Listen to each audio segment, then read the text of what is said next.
Welcome to this deep dive all about focus. Oh, yeah. Focus is everywhere these It days. really is. And to help us really get into it, we've got three amazing books. Okay. Focus by Daniel Goleman, Yeah. The 80-20 Principle by Richard Koch, Okay. Thinking Fast and Slow by Daniel Kahneman. This can be a good one. I know, I'm excited. So much wisdom packed into these pages, right? Right. Our mission today is to distill it down into practical advice. That's the hard part. Yeah, it is. But that's what we're here for. That's We right. want to help you sharpen your decision-making and learning. Absolutely. So let's jump right in with Goleman's focus. He talks about these three dimensions of attention, Oh, inner, other, and outer. right. When I first read that, I was like, okay, this sounds a little mystical. Yeah, I get that. What's your take on this? Well, the terms might sound a bit abstract, but the idea is actually very practical. Oh, Like, yeah. imagine a team leader, right? If they lack inner focus, that connection to their own values and goals, their team is going to be completely rudderless. Yeah, that makes sense. But then if they're so focused on themselves that they're blind to the needs of their team members, that's lacking other focus. Right. And then they become clueless. They miss out on valuable insights and feedback. Yeah, and I can see how that would lead to problems. Oh, absolutely. Yeah. And then there's outer focus, Right. ignoring the larger context, the market trends, the competitive landscape. Oh, wow. You can be blindsided by unforeseen challenges. That's a powerful way to put it. Ah. It's not just about buckling down and getting things done. It's about being aware on multiple levels. Exactly. So how do we even begin to cultivate this triple focus? Well, Goleman suggests it's a skill that can be developed with practice, just like strengthening a muscle. Oh, interesting. He digs into techniques like mindfulness training and attention-boosting exercises. I've heard about that. And the research is fascinating. Even short bursts of mindfulness can lead to noticeable improvements in attention and self-regulation. Really? Yeah, it's pretty cool. So it's like we have this untrained attention muscle that's just kind of flabby. You could say that. That's a good analogy. Now let's shift gears for a second and dive into Daniel Kahneman's Thinking Fast and Slow. Okay. This book really blew my mind. Mm-hmm. The idea that we have these two distinct thinking systems operating within us. Oh, yeah. System 1, the fast intuitive one, Right. and System 2, the slower, more deliberative one. Yeah. It's fascinating. Can Can you break this down for us? Sure. So imagine you're driving on a familiar route. Okay. You barely have to think about it. You shift gears, check your mirrors, navigate turns almost automatically. Like on autopilot? Exactly. Ah. That's System 1 in action. Fast, effortless, based on ingrained patterns. Okay. Now imagine you're trying to parallel park in a tight spot. Ooh, yeah. Suddenly you have to consciously calculate distances and adjust your steering with precision. Right. A lot more thinking involved. Exactly. That's System 2 kicking in, slow, deliberate, and it requires mental effort. So the idea that we should always be using System 2? Well, not necessarily. System 1 is super valuable for everyday tasks and quick decisions. Makes sense. But where it gets tricky is when we rely on it for complex judgments or situations that require careful analysis. Okay. Kahneman highlights how cognitive ease, when things feel familiar or effortless, Right. can actually lead us astray. Oh, really? How so? Well, have you ever noticed that you're more likely to believe a statement if it's written in a clear, bold font? I don't know. I never really thought about that. It's true. People are more likely to think something is true just because it's easy to read. Wow.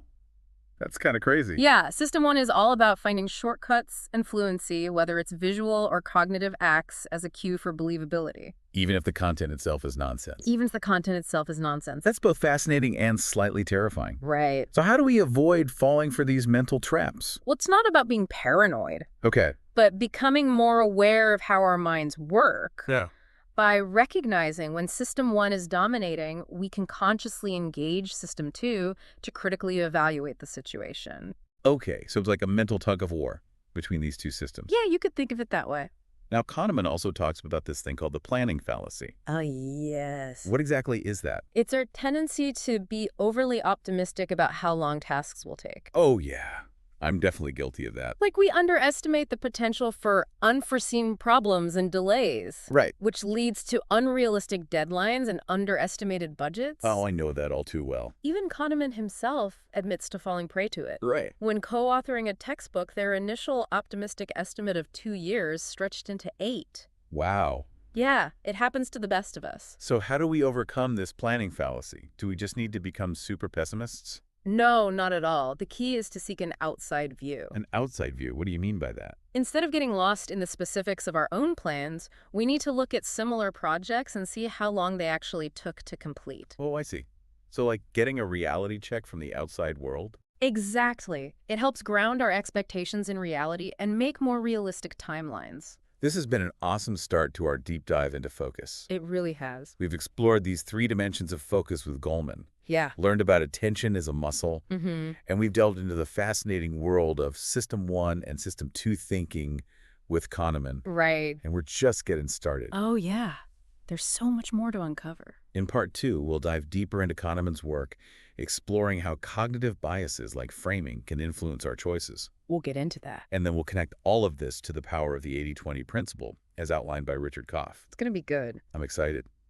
But for now, listeners, take a moment to reflect on what we've discussed today. Have you ever noticed your System 1 leading you astray? It happens to all of us. What small change could you make today to engage your System 2 or start strengthening your attention muscle? Keep those thoughts brewing, and we'll be back soon to continue the exploration. See you then. Welcome back to our deep dive all about focus. So much to talk about. I know, right? Last time we were talking about attention as a muscle and the tug-of-war between System 1 and System 2 thinking. Right, all that good stuff from Kahneman. Yeah, exactly. And I remember you mentioned cognitive biases. Oh, yeah, those sneaky mental shortcuts that can really trip us up. Exactly. Yeah. Especially when making decisions. It's true, and there's one in particular I wanted to highlight today. Okay, what's that? Framing. Framing. Yeah, it refers to how the way information is presented Okay. can significantly influence our choices. So like even if the underlying facts remain the same. Exactly.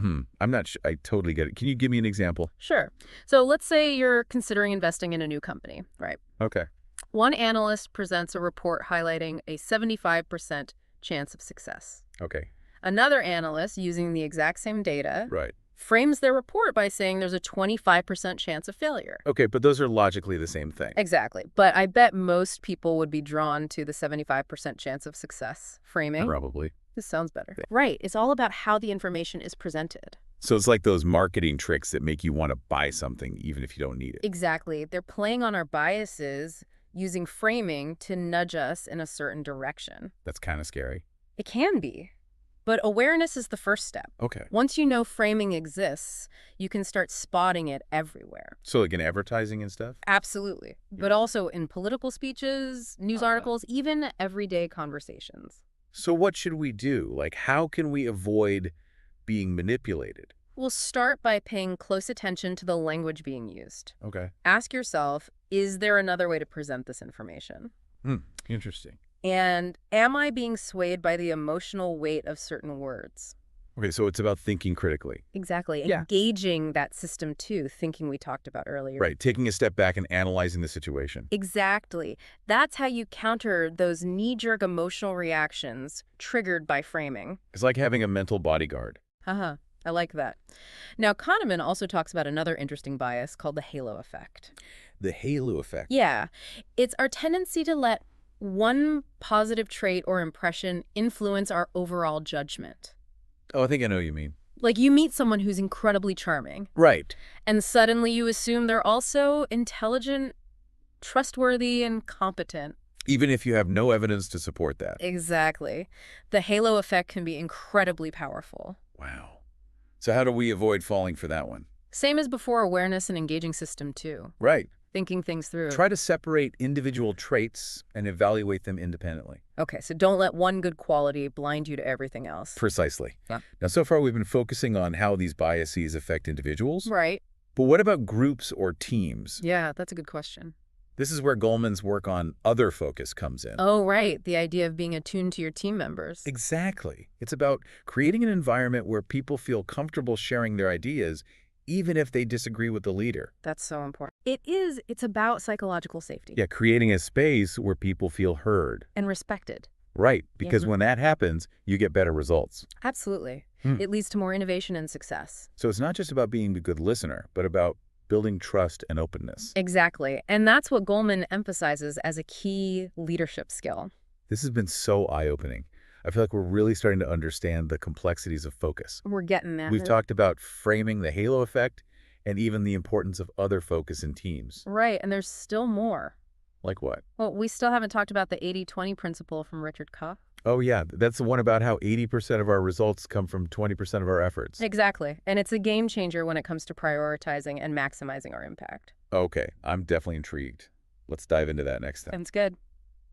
But for now, listeners, think about how these biases might be showing up in your own life Yeah, good idea. and what steps you can take to become more aware of them and engage that powerful system to thinking. That's great advice. Thanks for all the insights. Okay, so we're back for the final part of our focus deep dive. It's been a good one. It really has, and I'm super excited for this part because we're finally getting to Richard Koch's the 80-20 principle. Ah, yes, the 80-20 principle. This idea that roughly 80% of our results come from just 20% of our efforts. It's a game changer. It really is. It makes you rethink how you approach pretty much everything. I know, right? It almost sounds too good to be true, like a magic productivity hack. Haha. Oh, it's not exactly magic, but it is a powerful concept. Okay, I'm sold on the idea, but how do we actually put it into practice? Like, let's say I'm feeling overwhelmed by my to-do list. Mm-hmm. How can the 80-20 principle help me prioritize? Well, imagine your to-do list as a garden. Okay. Okay, I like where this is going. You have all these tasks, these plants, competing for your attention and resources. Well, too many plants, not enough time. Exactly. And the 80-20 principle suggests that only a handful of those tasks, maybe 20%, are truly crucial to yielding the most delicious fruits. The results you really care about. You got it. It's like being a master gardener, carefully selecting which plants to nurture and which ones to prune back. So it's about identifying those high-impact tasks, the ones that really move the needle. Exactly. And then focusing your energy on those. I love that analogy. So it's like ruthless prioritization. You could say that. It's about being intentional with your time and effort. But how do we actually figure out which tasks fall into that crucial 20%? It's like finding a needle in a haystack. Well, Koch recommends a process of careful analysis and self-reflection. Okay. Start by asking yourself some key questions, like what are your biggest goals right now? Okay.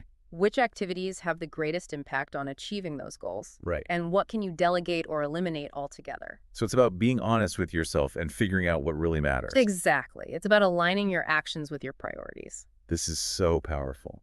And I love how it connects back to the other ideas we've explored. Like if we apply the 80-20 principle to our work, wouldn't that naturally strengthen our inner focus like Goleman talked about? Absolutely.